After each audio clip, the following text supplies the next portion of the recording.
Alright guys, what's going on? Welcome in. So yesterday we talked a little bit about why DJ Reed was my favorite free agency acquisition that the Jets made. In this one, I wanted to talk about my favorite draft pick, and it's wide receiver from Ohio State. Okay, 10th overall pick here, Garrett Wilson. And this one was tough, believe me. You know, I love so many of the players that the Jets drafted. Jermaine Johnson coming up bottom of round 1. I think that's just incredible value. I love what he did last season with the Seminoles. Breece Hall, I've been watching him for, he's been one of my favorite players in college football for years, not having any idea that he was going to wind up with the Jets. So crazy how that works out. But at the end of the day, for me, it's got to be Garrett Wilson for two main reasons here. Number one, let's just take a look at the player that he is.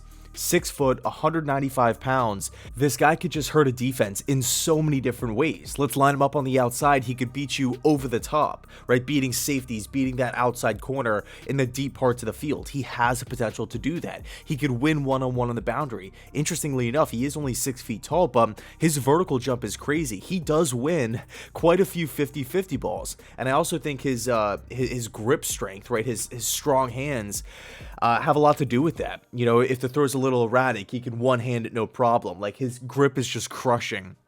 If a corner has his hand in there, he could definitely come down with the football. So if you take the vertical and you take the strong hands and you put them together, yeah, you're going to get a guy that you can line up occasionally on the outside. You look at his speed. Again, he burned defenses all the time. And of course, we do have to credit Ryan Day's system. You know, it is a vertical. They do target the outside a lot. They do really put a lot of pressure on defenses in the deep parts of the field. Also credit CJ Stroud, one of the best quarterback prospects that I've seen in a long time. You know, if you have the coach, you have the system, you have the quarterback, yeah, you're going to make plays. But Garrett Wilson, man, he could beat you deep down the field. But that's just one aspect of his game.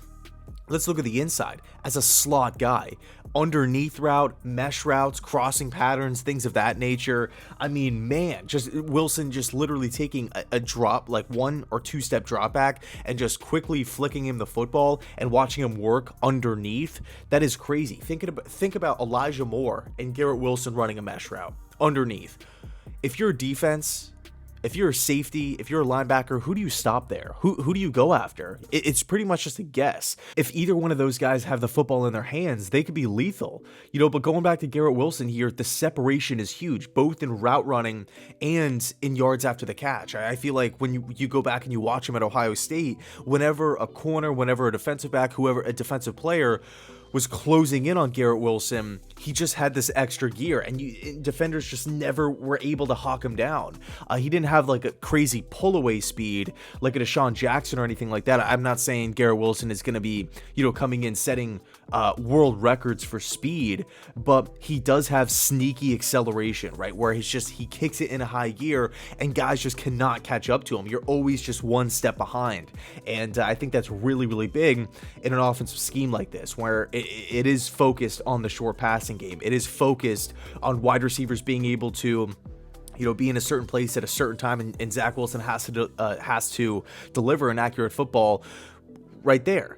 Who is he going to be there? The answer is probably yes when we're looking at Garrett Wilson, okay? Another area where Wilson could have success on the inside is up the seam. You know, that was another thing that he did a lot of at Ohio State, where he could run 10 yards, give a quick little hesitation, and then book it deep, and CJ Stroud would hit him in stride, okay? Splitting the gaps between the two safeties, stop and goes. You know, that's just another area. Like, if Garrett Wilson, doesn't matter where he is on the field, outside, inside, doesn't matter, he has the potential to beat defenses over the top or to slice them right down the middle. Okay, so an interesting layer that we could just throw on top of Garrett Wilson's already impressive game.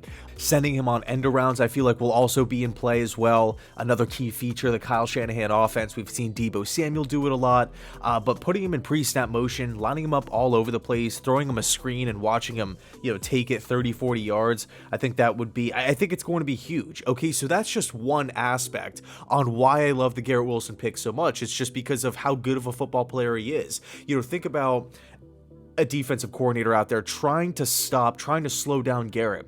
Really, your only option is to have, you know, one of these following corners, or really double teaming him the entire game. You just don't know what he's going to do. It's like trying to guard a basketball player one-on-one. He could shoot a three, he could shoot a mid-range, he could drive, dribble, pass, facilitate the offense. He's great in transition. Like, what area do we try to slow down?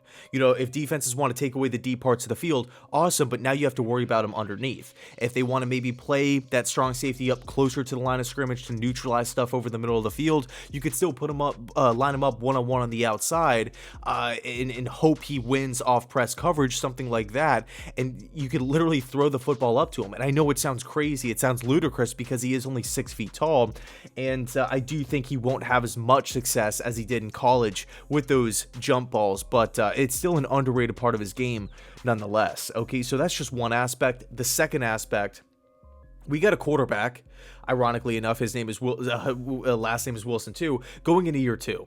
Okay, it's a big season for Zach Wilson. We've heard it time and time again. The expectations are rising quickly. The pressure is now on Zach. Joe Douglas has done his job. Okay, he has supplied this team with weapons, both offensively and defensively, tight ends, offensive line, running back, corner, safety. I mean, the list goes on and on. Joe Douglas did his job. But now it's up to Zach Wilson. How do we make Zach Wilson's life easier going into year 2? Assuming he picks up the system, he continues to learn, he continues to grow, and he can live up to that, being that second overall pick. But it's getting versatile playmakers, getting impact guys, and Garrett Wilson is that. So yes, Garrett Wilson's a great player, but now in turn, he's also helping out the most important position on the field, the quarterback, and he's also helping out a position that desperately needs the help as well, if that makes any sort of sense.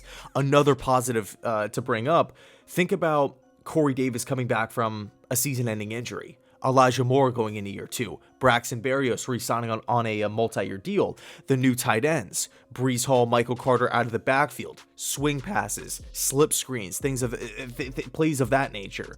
Okay, everything opens up, everything has a little bit more room to have success now that Garrett Wilson is on the field, because defensive coordinators have got to take him into account. They have to. If you don't, he will make you pay. That's how good of a player Garrett Wilson is, and I am totally pumped to see what the future holds for both Wilsons here and this Mike LaFleur offense moving forward. Anyway, let me know your thoughts down below in the comment section. Who is your favorite draft pick? I know it pretty much could be anybody, Clemens, Sauce Gardner, Jermaine Johnson. I mean, it's crazy. I love A+ draft. I will continue to sit here and say it was an A+ draft for the New York Jets. Anyway, thanks so much for watching. I appreciate it. Let me know your thoughts. And as always, go Jets.